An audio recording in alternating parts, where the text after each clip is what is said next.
Hey yo, what's up tout le monde? Alors bienvenue sur ma chaîne. Donc comme je vous ai promis, nouveau décor. Donc je me retrouve dans les studios d'enregistrement Fizz Studio. Toutes les chroniques musicales auront lieu donc ici. Aujourd'hui on va parler de Southside, un des producteurs, des plus gros producteurs des États-Unis qui nous vient d'Atlanta. Alors certains le connaissent uniquement via sa relation avec Young Miami des City Girls, mais c'est bien plus que ça et on va le découvrir justement tout de suite. C'est parti.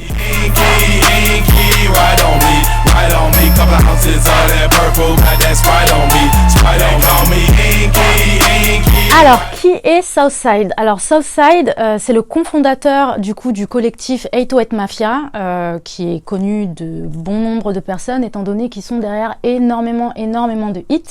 Alors, c'était en collaboration avec Lex Luger.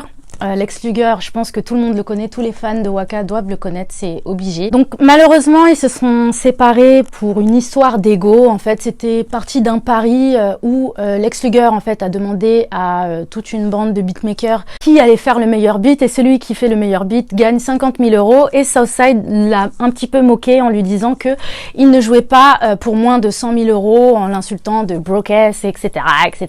Bon, vous connaissez les histoires de négro, les nigga moments. On connaît ça.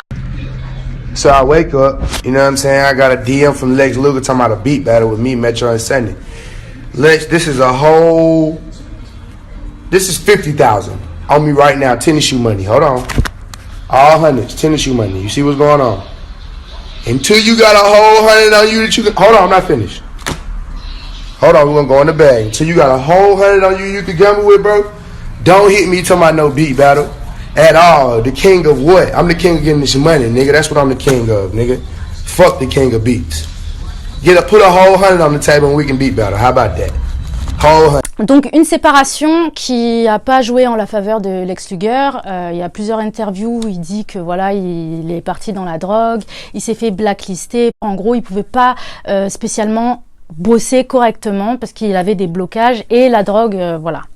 Le plus de Southside, ce qui a fait que lui a pu perdurer, c'est que c'est quelqu'un qui arrive quand même vachement à se diversifier, malgré que, voilà, c'est quand même 808 Mafia. 808 pourquoi? Par rapport à une petite machine qu'on appellerait une boîte à rythme qui s'appelle TR-808 et donc c'est un générateur de basse, donc le boom boom comme on l'appelle pour les non musiciens, le boom boom que vous entendez, et c'est un petit peu la touche 808, c'est vraiment ces instrus vachement lourdes, vachement frappantes, qui cognent et qui prennent à la gorge. Donc il a collaboré sur l'album Flocavelli. Il a également collaboré sur Danny Glover, sur Comas de Future, et plus récemment Swervo avec J Herbo, qui est devenu son nouveau petit poulain, limite s'il n'a pas remplacé un petit peu Waka Flocka. Aussi lui qui était à la prod pour Tap Out, qui est un énorme hit que tout le monde connaît, bon si tu n'es pas né en 2013.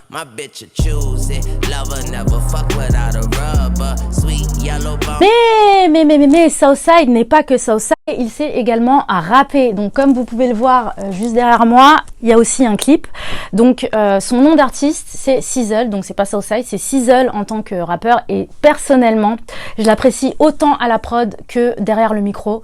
That you niggas is better, huh? I didn't even ball up the hitters, huh? Diamonds be hitting like glitter, yeah. Them bitches, they know I'm that nigga, yeah. I made me a bag today. Nigga on lit, little nigga on lit, little nigga on the shit.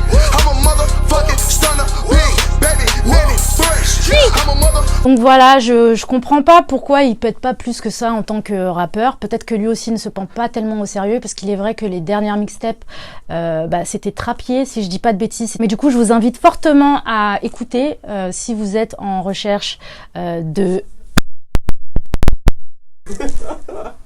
Et donc, il a le talent contagieux, étant donné que son fils aussi, pas très grand, hein, vous allez voir, je vais vous passer un extrait, rappe et fait des instrus. Donc, c'est un petit génie qui baigne au bon endroit, avec un génie de la musique aussi. Et puis, c'est plutôt pas mal. Je pense que pour un enfant, quand même, il fait beaucoup mieux que certains adultes. Hein, je vais pas dire de non. Blueface.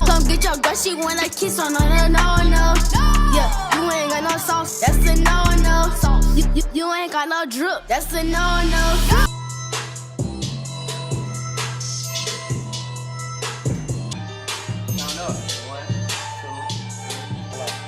Alors du coup, est-ce que vous pensez qu'il va plus se diriger vers du beatmaking ou vers du rap, en tout cas de la trap sale, parce qu'avec un père comme Southside, il peut pas faire autre chose, hein, clairement. Moi personnellement, je le préférais en tant que rappeur. Avec des instrumentales du fils de Alicia Keys et Swizz Beatz, ce serait franchement assez cool. Dites-moi si vous connaissiez Southside avant ou non. Donc je regardais les commentaires sur The Shade Room et je me rendais bien compte que certains ne le connaissaient uniquement que via son couple, et franchement non, c'est pas ça du tout. Faut savoir respecter un petit peu les gens qui existent. Même si c'est dans l'ombre, ils existent quand même et ils sont très importants, parce que sans beat, il n'y a pas de musique en fait. Alors voilà pour cet épisode, j'espère que vous avez apprécié et que vous avez appris pas mal de choses. J'aurais aimé faire un épisode un petit peu plus travaillé, mais c'est vrai que j'ai fait ça sur le tas. En tout cas, dites-moi ce que vous pensez en commentaire, mettez des likes, partagez la vidéo si vous avez apprécié. Je vous dis à la prochaine vidéo. Bisous!